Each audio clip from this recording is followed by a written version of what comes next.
Hey guys, it's Alex from 7th Hour Films, back again with another, I guess, Arrowverse video. Today I'm going to be talking about the season finale to Season 3 of Legends of Tomorrow. This is The Good, the Bad, and the Cuddly. If you've been watching Legends of Tomorrow, you may be able to guess what's going to happen by that name. Or you've probably already watched the episode, because why else would you be watching a review if you haven't seen the episode? So, yeah. But, I don't know. I suppose it is possible that there could be some of you that are just joining me through these Arrowverse videos. To give you a quick gist of when I do these videos, I used to do them just as the season finales, but this season I've decided I do season premieres, mid-season finales, season finales as I'm doing now, and occasionally I will do just straight episode reviews if I think there's a lot to talk about. So, yeah, that's pretty much that, I think. And, yeah, so let's get right on to Legends of Tomorrow. I should actually move over here a little bit, because I suppose right here I'm going to have pictures or clips or something. I don't know. I'm sort of treating this like my Dragon Ball reviews. I wrote out a list of topics to talk about, and yeah, and there's going to be like pictures or footage here. Maybe just pictures, because I hear the CW is a little trigger happy with their copyright claims, or their content ID claims, which I guess is the same thing, whatever. So yeah, it might just be pictures, but yeah. So let's get right into this. First off, obviously this is the season finale, so the last Legends of Tomorrow video I did was episode 9. It was Bebo, the God of War, which there's probably an iCard, maybe like here somewhere. I don't know. Yeah, so pretty much a lot has happened since then, but I'm not going to go over it quite as much, I think. I'm just going to kind of talk about this episode in particular. So, yeah, kind of picking up from the last episode, where they saved Zambezi from destruction by the warlords and by Gorilla Grodd. Yeah, so Malice has been set free, but the funny thing is, he gets out and everyone's like, oh no, Malice is freed, and the first thing he says pretty much is, it's Malice, you idiots! My name is Malice, not Malice. And immediately I was just like, huh, yeah, I guess that makes more sense that it would be Malice instead of Mollus. But I don't know, he's been saying Mollus this whole time, and they've said Mollus. I bet you that was just a joke the writers wanted to put in. It was like, oh, people aren't sure, is it, because people were confused, like fans were confused, is it Malice or is it Mollus? So they just kind of threw that in there. And this sort of becomes the running joke of the episode, is that the legends can never agree on what his name is. I think Mick always says Mollus, but everyone else tries to say Malice or Mollus. I don't know, it's confusing. But right before you can really decide how confusing it is, we get a bit of a fight with Mollus. And I'm just going to say Mollus because I'm used to Mollus. Yeah, so we get a fight with Mollus, which is mostly everyone tries using their totems, but to no avail, and Wally has to distract them while everyone gets the crap out of there. And this actually leads to Rip buying them some time by disengaging the time drive on the Wave Rider and taking it, and basically he lets the power build up until it reaches critical, and Rip is gone and kind of took Malice with him. I said Malice, didn't I? What? I'm gonna flip-flop between Malice and Mollus. Just whichever, I guess, feels natural. So, yeah, now, Malice is not destroyed. Basically, Rip said that this would not destroy Malice, but it would simply, it would damage him. You know, getting hit with a time blast like that would damage him, and he would have to, while they regroup and try to figure out how to actually destroy him, he's getting better and stuff. So, yeah, but Rip Hunter is dead because of this. They go through, they have some flashbacks actually to talking with Sarah when he first joined the Legends, when he became a legend. Like, it was in season 2 when they're like, oh, you're an outcast, a misfit. You sound like a legend. And he has flashbacks to his wife and son, which is, heartbreaking. And he says, I very much would like to see my wife and son again. Thank you, Captain Lance. I'll miss you and the rest of the Legends. And he's dead. Rip Hunter is dead. I have no idea why, but I feel like putting this on. I don't know, I eyeballed it, so I'm putting it on.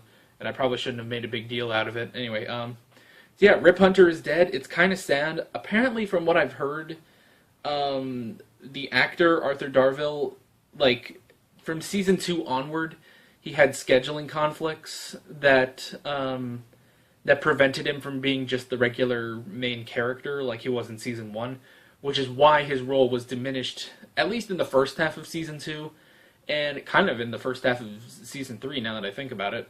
He wasn't really in the first half of season 3 all that much, so yeah, kind of a shame, but I will say this was a good end to the character. Because if they kept, sort of, I don't want to be so crude, but if they kept kind of dicking us around with bringing on Rip and not bringing on Rip, that would have gotten a little old. But the fact that, because Rip did a lot of questionable things this season. He let a lot of agents into their death, basically, trying to stop Damien Dark. So, yeah, with that all thinking, it's like, this is a good end to the character. Like, they could bring him back, like, in the past or something. They meet a past version of Rip and get his help for an episode or two, but basically, I think this is basically the way of saying, we can bring back Rip, but if we don't, it's okay. We don't have to explain it anymore. We don't have to explain where he is now. So, yeah, and I feel that's kind of the thing they did with Stein earlier in this season, because they could have easily just had Stein retire, but I feel like what they wanted to do, they wanted to kill off Stein so that if he never comes back, it's okay. Like, if he's alive, there's a possibility of bringing him back even for an episode or two, and, it's possible that Victor Garber wouldn't have wanted to do that. And the reason I say this is because they actually bring back Jax in this episode, which we'll talk about a bit later. But, yeah. So after the death of Rip Hunter, God, we still have a whole list to go through. I'm going to try to speed this up. Basically, the Legends need a place where Malice won't find them, and they can sort of regroup and come up with a new plan. And what they remember is the temporal blind spot, where I don't know, it's hard to explain, like, basically you really can't see into that part of time. And they assume that will be the case with Malice too. So they return to Salvation, North Dakota, and they meet up with Jonah Hex. So that's really cool. We get Jonah back in this episode. Let's see. Hi, Nate. Basically, throughout this season, Amaya and Nate have kind of gone on like vision quests to learn stuff about the totems. And the result of this is that most of the time, Amaya goes on the vision quest, and Nate just gets high, basically. So we get that sort of again, because Amaya has a vision of how they're supposed to use the totems to stop Malice. Because they know that the totems are important to stopping Malice, they just don't know how. So yeah, so we get a little bit of high Nate again. That's always fun. And when they figure out what to do, basically, is that originally the totems used all their power, combined all their power, and combined the 6 totem bearers into one being of light to stop Malice. So basically, we get our first attempt at that with the Legends, and it doesn't turn out that great. It turns out to be very, very gooey. There's probably a picture on screen. It's very gooey, it's very gross, and immediately Mick burns it and puts it out of its misery. So, yeah, first attempt did not go well, but just as this happens, Ava returns. I don't know how much I've talked about Ava. I mean, the problem is I've only done 2 other episode reviews of this season, so yeah, a lot of stuff has happened with Ava, but I guess I did talk about her in the mid-season finale episode. Sorry, I guess I'm going to be messing with this little... You know what? No, I'm not. I'm going to put that away. Alright, so Ava returns. She got their message about needing help, and she brought Helen of Troy, who has been spending time at Themyscira and training, basically, as an Amazon. Kawasa, good Kawasa, because basically Kawasa died. I don't even know if I talked about Kawasa at all in my other 2 videos. So again, hopefully you guys have been watching the season. So yeah. And Darby just sighed. It's alright. Yeah, so Kawasa comes back, and this is basically the Kawasa that was basically, I guess, so she's a good Kawasa. She's not evil like in Vixen or even on this season of Legends. And, yeah, it's basically because of the anachronism that they did by saving Zambezi from the warlords and then from Grodd. So, yeah, and Jax returns. And they say that Jax actually has a wedding ring on, and Jax says it's, despite the fact that to them he's only been gone for months, but for him it's been 5 years. So Jax actually has gotten married and had a daughter named Martina, named after Martin Stein, and yeah, so that's pretty cool. And then we cut back to... So I haven't talked about Ray yet.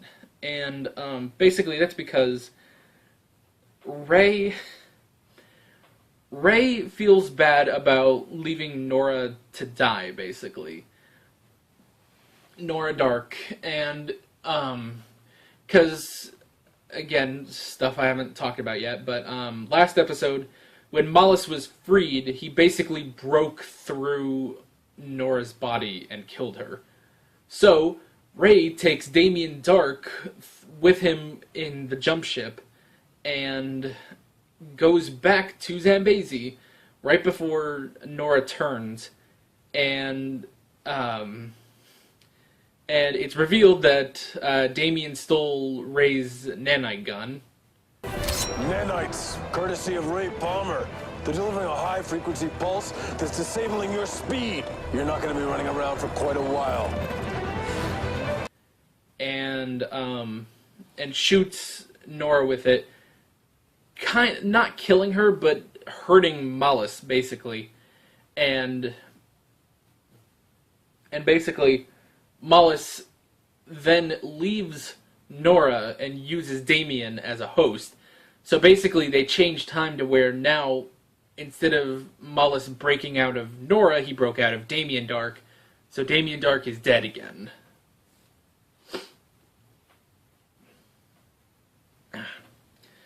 So yeah, that is the second death of Damien Dark. That sucks.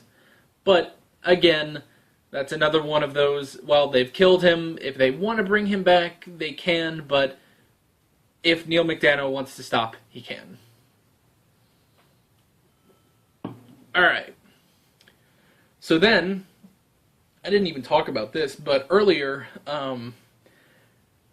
while they're in Salvation, Julius Caesar, Blackbeard, and Leif Erikson's crazy sister all just appear in Salvation, and they have been possessed by Mollis, and they have an army, and they basically say, you need to give us the totems by high noon tomorrow.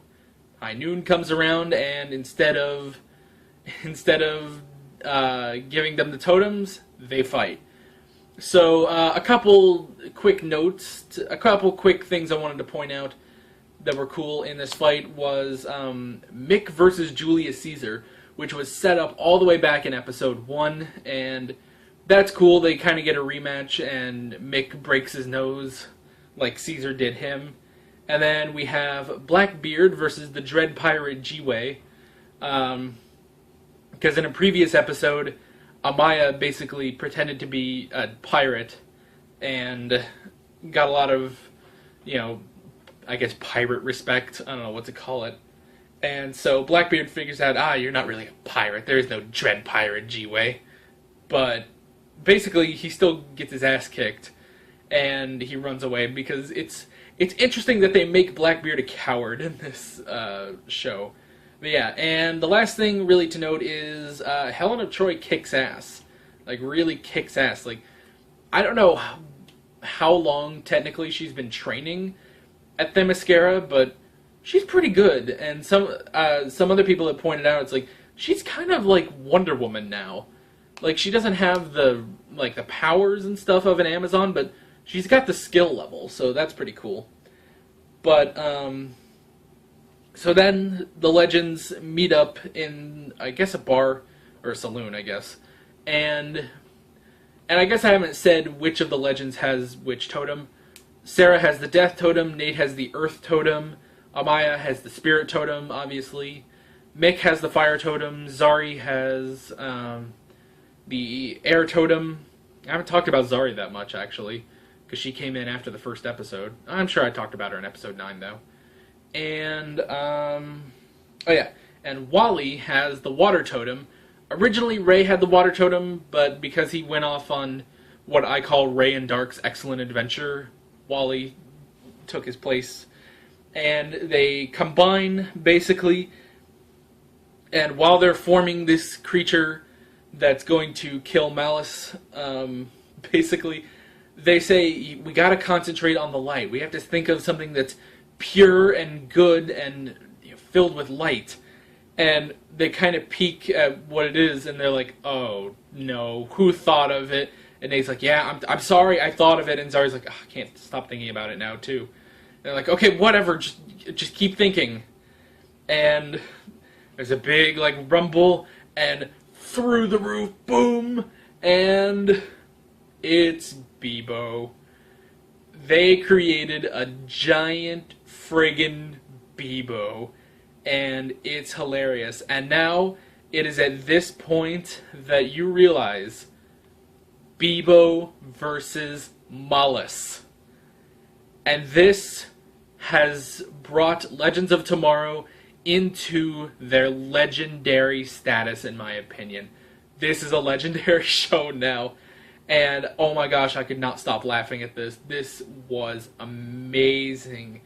It was so friggin' funny to just see this giant blue children's toy kick, pardon my language, but kick the shit out of Malice was amazing. It was so much fun, and I loved it. We get this epic friggin' fight between Bebo and Malice, where they're both pulling out cool moves, and the CG, if I can talk, the CG animators, they must have been having a field day with this. This was just amazing. We get a couple moves like, Malice will go behind and flip Bebo over, jump behind, and then punch him across the place. Malice will, land on Bebo and is about to, burn him. So Bebo takes him and throws him to the ground. It's like a wrestling match between gods. It's amazing. And Bebo jumps up in the air and body slams Malice. And there's one point, I think this is right after it too, Bebo flips Malice into the air, jumps up, does a backflip, drop kick, hits Malice, jumps behind it, hits him across again, and then Mollis starts to fly up, and then Bebo jumps over him, grabs him, and says, "Bebo want cuddles," as they both crash into the ground in a huge explosion of a blue fuzzy heart. It is amazing. Okay, if anyone is watching this, and you're even, like, kind of curious about Legend of Tomorrow, like, maybe you haven't seen the Arrowverse shows, please go watch all the Arrowverse shows so that you can get to this point. Heck, if you have to, just start with Legends. It's gonna be really confusing. Legends is definitely led up to by Arrow and Flash, but please get to this point, because this is amazing. This is such a legendary show. It's amazing.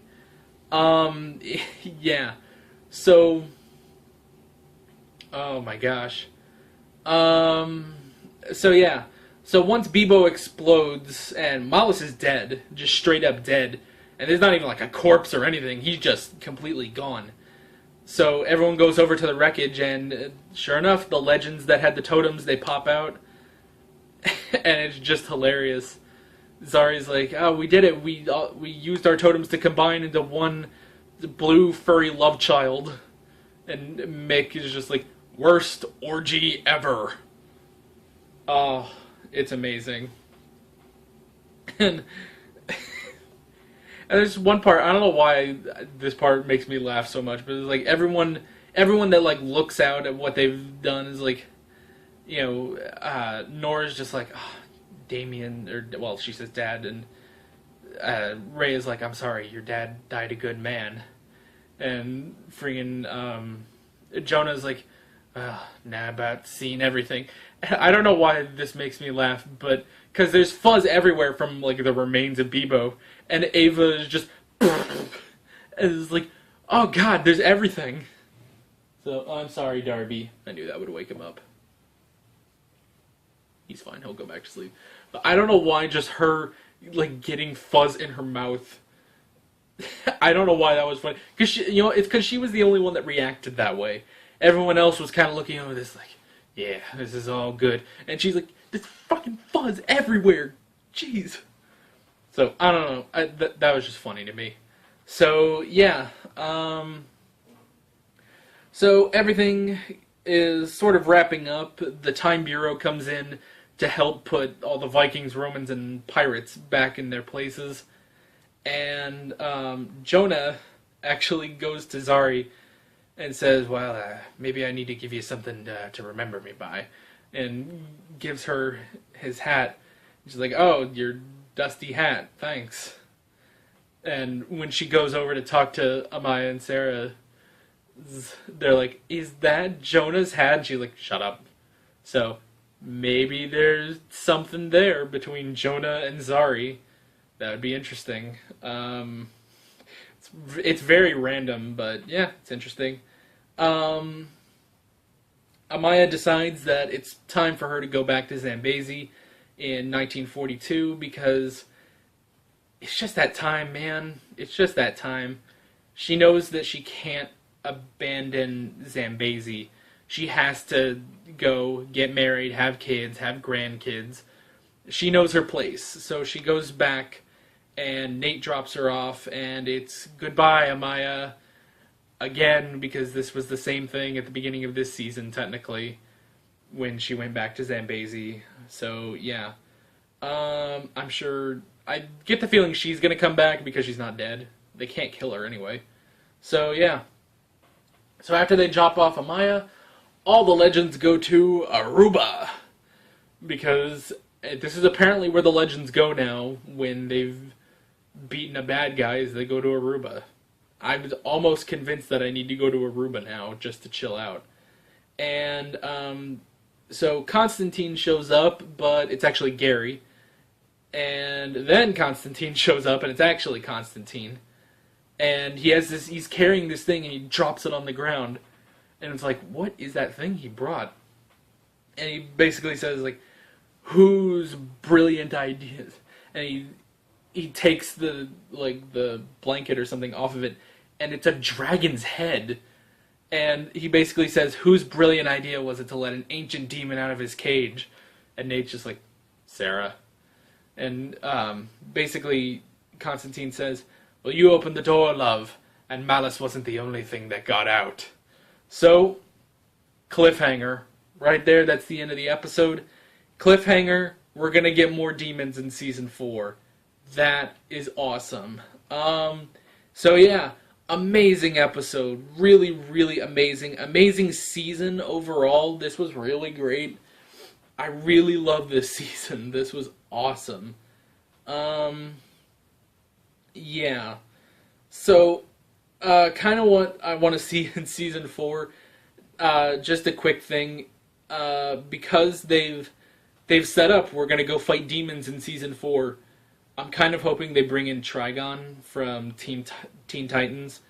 I don't know if they're going to be allowed to do that, because isn't there some sort of... I think there's a Titans show coming to TNT, but that was like announced years ago, so I don't know if that's actually happening. Yeah, but that would be awesome if they could bring in Trigon and Raven, because that's an actual DC demon. It's actually interesting, Malice, they made up the character Malice. He's not an actual DC Comics character. They made him up for the show, which is really interesting. So, yeah. Yeah. So, maybe, who knows, they'll bring in Trigon.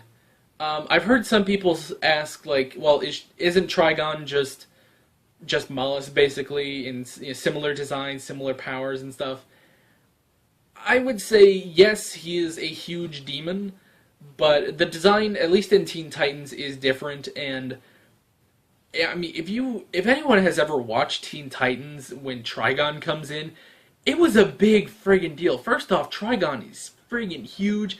He used Titan's Tower as a throne, which is awesome and, badass and stuff. But this guy is huge, and he drenched the entire world in darkness, basically. So, yeah, I feel like if you want to find a demon that's bigger than Malice, you might need to go with Trigon. So, yeah, it'll be interesting to see where they go from here. Alright, my recording says 28 minutes. I'm sure that's off by a couple minutes, but I've been talking for a while, and I should probably wrap this up here. So, thank you all for watching. Again, I really, really love this episode. I love this season. I love Legends of Tomorrow. I hope, if you guys haven't started watching these shows, I hope you watch them. What do we got coming up? Excuse me. Possibly on Friday I might do a Dragon Ball GT review. Not really sure about that. I don't want to make promises anymore. But yeah, next week is the season finale of Black Lightning, and I bet you the day after this goes up, there's going to be a new episode of Supergirl. I'm going to call it right now. I'm sure I'm going to do a review of Supergirl. Yeah, it'll probably just be a shorter review, but I don't know. There's something about Supergirl episodes that I don't know. I want to keep reviewing them. The last one I did was episode 10, actually, which, not a season premiere, not a mid-season finale, not a season finale. It's just an episode, and I reviewed it because I liked it. So yeah, probably next week, expect to see both the Black Lightning season finale and episode 14 of Supergirl. And yeah, that's pretty much it, I would say. And then more towards in May is when the rest of the season finales come in. We have Gotham, Arrow. We'll talk about Arrow later. We'll talk about Arrow at the mid-season finale. I don't know. We'll talk about it later. And then Agents of S.H.I.E.L.D. and The Flash. Those will all be spread throughout May. And then Supergirl is in June. So, yeah, that is pretty much it. Thank you all for watching. And, yeah, I'll see you guys next time. I'm Alex from 7th Hour Films. Bye. Take care. Hey guys, if you want to watch more of my videos, I have playlists for my reactions to Doctor Who and my playthrough of The Elder Scrolls II Daggerfall, as well as another video you can check out. Be sure to subscribe if you haven't already, and follow me on Twitter and Instagram. Thanks for watching.